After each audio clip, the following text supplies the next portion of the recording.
Jesus Christ. Well, Colbert was never really a stand-up, so, I mean, I guess he has that. No, but I mean... But he was a comic when the Colbert Report was on. I mean, that was hilarious. It was really good. He was great. Yeah. He was great. And that show was a great takeoff of a pompous, ridiculous Republican. Exactly. I mean, it was really good. And then when you see this, you're like, wait a minute. What are you doing? Right. The are you doing? Imagine your entire reputation taking a hit from both Joe Rogan and Megyn Kelly in the same week. Stephen Colbert thought he was hosting a comedy show, but suddenly he became the joke. What started as confident smiles quickly turned into some harsh public criticism as Rogan and Kelly went in and completely shook his late-night image. So what did he actually say that set all of this off? And why is Twitter reacting even faster than his falling ratings? Buckle up, because this is the Stephen roast you didn't see coming. Her appearance on Stephen Colbert last night was next level. He's so gross. He's so gross. I remember the Stephen Colbert who tried to just make us laugh, who is like kind of fun, and who, while we always knew he was leftist, didn't realize he hated the other half of the country so much. Stephen, once known as America's favorite late-night comedian, now feels more like he's running a lecture hall dressed up as a comedy show. There was a time when he was a sharp, clever master of parody. Now he comes across as overly smug, delivering nightly monologues to an audience that seems to laugh more out of agreement than humor. Somehow, he went from making fun of loud, over-the-top voices to becoming one himself. And the strange part is, he doesn't seem to notice. That's not growth. It feels more like a step backward, just with applause. Did you see what happened with Colbert's audience? No. CNN is a joke to people in the audience. Watch this. He knew his attack lines on President Biden, and he's not really sure how to go after Vice President Harris, 20 years younger than him, who is a different gender, a different race. I know you guys are objective over there, that you just report the news as it is. Is that supposed to be a lab line? I wasn't supposed to be, but I guess it is. The audience is like, shut the f*** up. Stephen's late-night stage has shifted from a space full of sharp wit into something that feels more like a pulpit, where nuance fades and smugness seems to grow by the second. He comes off like a real-life version of one of those polished LinkedIn posts. If it wore glasses, sipped lukewarm Chardonnay, and thought repeating White House talking points with a bit flair counted as bold. What used to feel like smart, clever satire now comes across as a hollow performance wrapped in confidence that doesn't quite land. It was, but it is so smart. He said Colbert came up and made his name playing a loving portrayal of a sort of useful idiot, a sort of dum-dum on the right who meant well but was, a real idiot. And now he's playing a useful idiot in a very loving portrayal of the left, a real dum-dum who means well but doesn't know anything, only he doesn't realize it this time. And then there's Joe Rogan, the guy recording podcasts in a room so dark it looks like he's summoning spirits. Yet somehow, compared to Stephen's stage of performative virtue, he comes off as a beacon of sanity. When Rogan talks, it might be between lifting kettlebells or chewing on elk jerky, but at least there's curiosity in his words. Stephen, by contrast, speaks like a human, period. He's not interested in a conversation. He just wants you to listen. Colbert from the show was this genius parody. Now he's just Stephen Colbert. Right. That's who he is. They destroyed the essence by giving him something. The best example of it was when Jon Stewart came on. And Jon Stewart was doing that bit about the lab leak theory. And Colbert is jumping in and stepping all over it. Right. And I'd like to see some evidence of that. Like, he's like fucking up the bit. Clearly, Stewart, who's a great comic, is in the middle of a bit. Right. Yeah, exactly. And Colbert's trying to, he's like, you can see the panic in his eyes that this is not going along with the narrative. So he's hamstringing the bit. Right. Which is crazy to see. Yeah, because his whole body is like physically mortified by the idea that he's sending off the wrong signals. Megyn Kelly, coming straight from a news career where she took on everyone from the Trump machine to the woke crowd, looked Stephen dead in the eye and said, "That's not journalism, that's karaoke for Democrats." And she had a point. When your biggest punchline every night is Orange Man Bad, delivered with all the excitement of a used car ad, you're not challenging power, you're just peddling opinions with a smirk. Would you look at this? There are quite a few billionaires who support you. You are from Northern California, after all, Right. where they grow them in fields out there. Who's your favorite billionaire? Because we all have a favorite billionaire. On three. 1, 2, 3. Oprah. I'm sorry.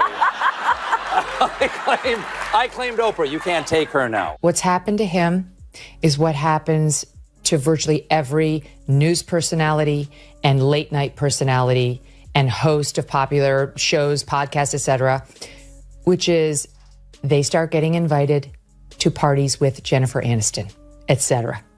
And they start thinking they're finally one of the cool kids. And then they drink the Kool-Aid. It's amazing to me that he would embarrass himself that way and that they would think it's good politics to get up there being so chummy chum about how close they are with billionaires like Oprah. Let's take a stroll through the Stephen content landfill, shall we? You'd think a sharp political satirist would roast everyone, but not Stephen. His jokes are screened tighter than airport security. If the target leans even slightly left of Susan Collins, it never makes it through. Watching his show feels like being lectured by a barista for not reciting your pronouns fast enough. You're not there for laughs, you're there to be corrected with jazz hands. Stephen doesn't tell jokes anymore, he delivers political sermons with a laugh track. The man could turn a fart joke into a campaign fundraiser. You tuned in for comedy, but suddenly you're stuck in a lecture on climate change, inequality, and why you're apparently not woke enough. Meanwhile, Rogan, the so-called meathead with a mic, brings on scientists, doctors, fighters, philosophers, and even people who disagree with him. Stephen's idea of a bold interview? Anthony Fauci walking out to a standing ovation without saying a word. The last time Stephen truly challenged anyone's view was when he asked if their tie looked a little too purple. Colbert's an interesting cat, man. Yeah, he is. He's a bunch of things rolled up into one because he's a legitimate Catholic. Like, he's really Catholic. Yeah. Despite all the scandals and kid and all the craziness. And then on top of that, he's this character, but now he's not the character anymore. No. Yeah. Now he's like a guy who's not totally playing the character, but the character comes in and out like little shadows. Yes, it does. And it's like, what are you?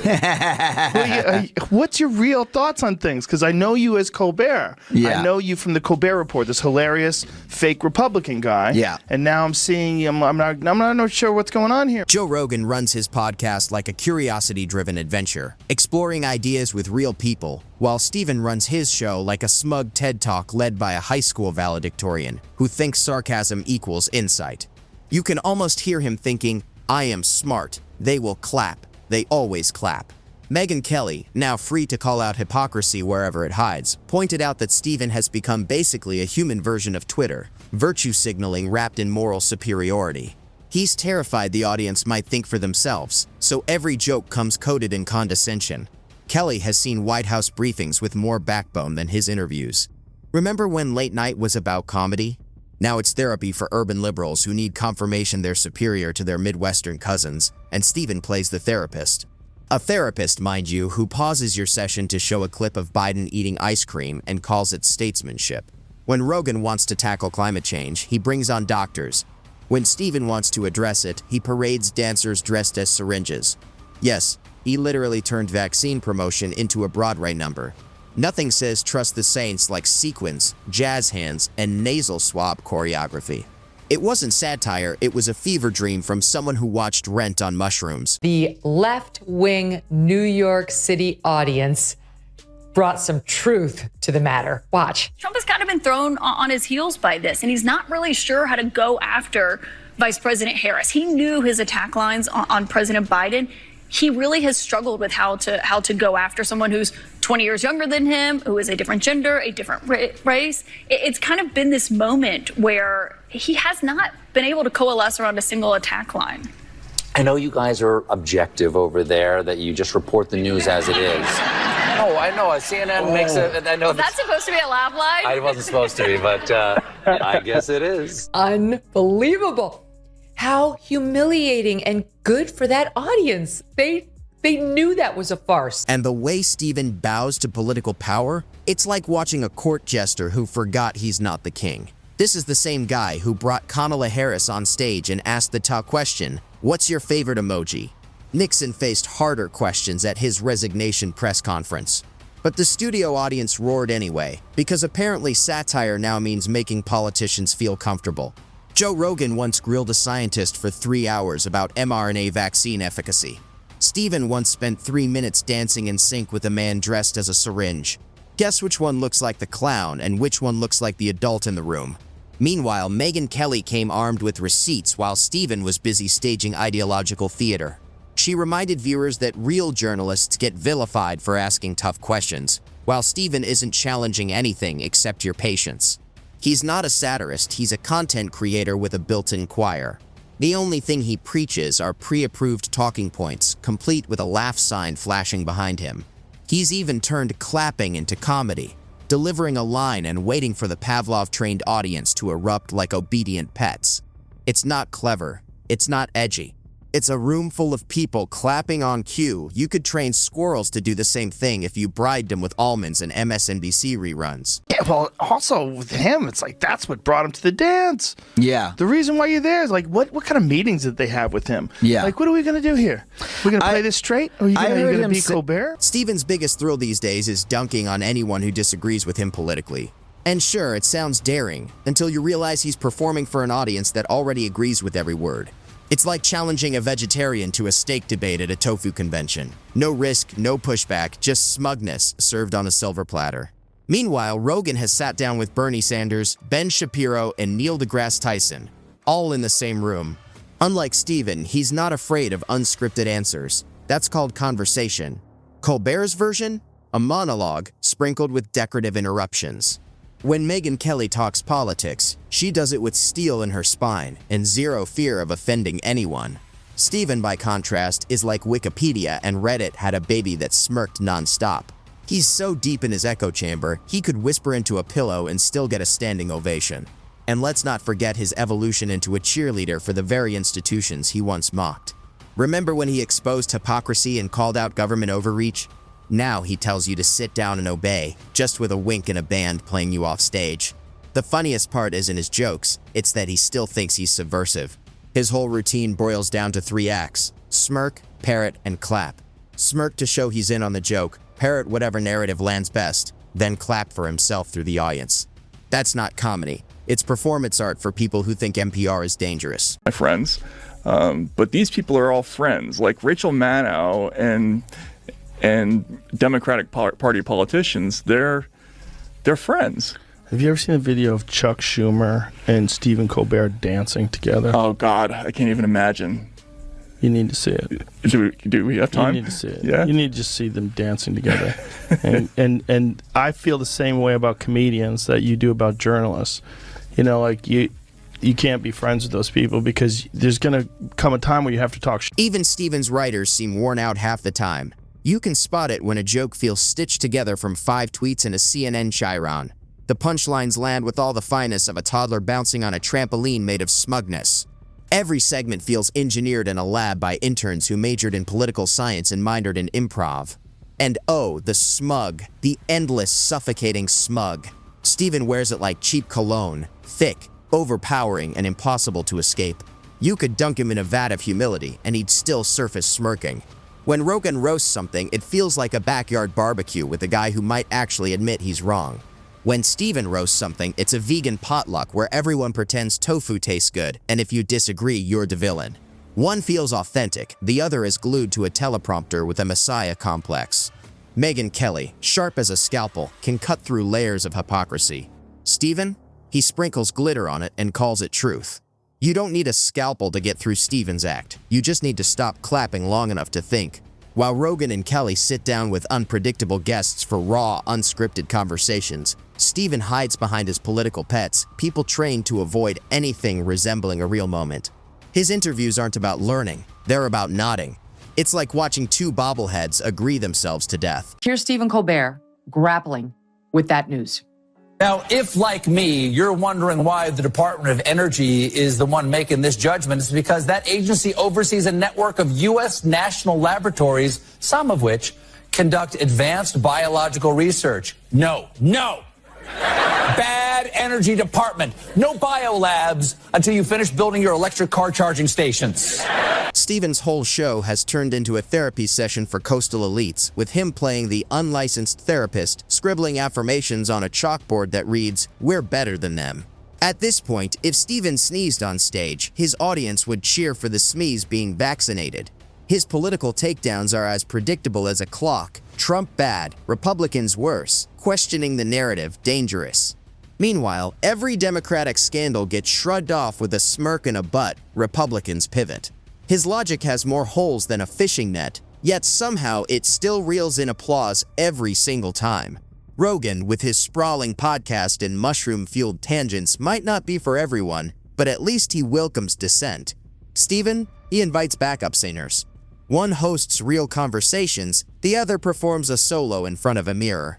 Megyn Kelly, love her or hate her, calls out everyone. Stephen, meanwhile, challenges his lighting technician more than any actual idea. Watching him talk politics is like listening to someone read a BuzzFeed listicle with the conviction of a preacher, shallow, sentimental, and with less depth than a kiddie pool of warm cliches. His brand of satire feels like something mass-produced on Etsy, ethically sourced, polished, but completely devoid of edge. Stephen is like an iPad for your brain, sleek, smooth, and utterly incapable of handling anything uncomfortable. I mean, Right? There's no, I missed the apology for all the misleading he did. that's the dedication to dogma. It's a religion for them. They can't give up the fact that they lied to people. They didn't let the truth get out. They silenced and harassed people who tried to talk about the truth. They just can't cope with it. Stephen used to be genuinely funny, but now he's just loud in that desperate way people get when they're surrounded by yes men and starved of honest feedback. No matter how many applause breaks he scripts into his monologues, or how many fake laughs he squeezes out of punchlines dressed up as campaign slogans, he's no longer the voice of truth. He's become the jester who forgot he's meant to mock the king, not polish his boots. Meanwhile, Rogan and Kelly wield microphones and integrity, while Stephen hides behind a smirk, a studio band, and a moral compass spinning wherever the DNC points. One's a podcaster, one's a journalist, and the other is a walking, talking Huffington Post article with talking points on cards. God help us if Stephen ever enters a real debate. But why would he? He already has all the answers. Just ask his mirror, his audience, his writers, or the ghost of Satar weeping backstage. Stephen's charm offensive feels like a robot trying to mimic empathy, awkward, forced, and hollow. His wit is little more than recycled memes, reheated and served with a side of smugness. Every joke lands like a lecture from your least funny uncle, still convinced dad jokes are edgy, while Rogan digs deep, challenges his guests, and confronts messy truths. Stephen tiptoes timidly through scripted punchlines, terrified of offending anyone but Trump. Megyn Kelly's sharp edges cut straight through his polished mask, exposing a performer clinging desperately to relevance. At this point, Stephen isn't a late-night host. He's a cautionary tale of what happens when satire collapses into a parody of itself.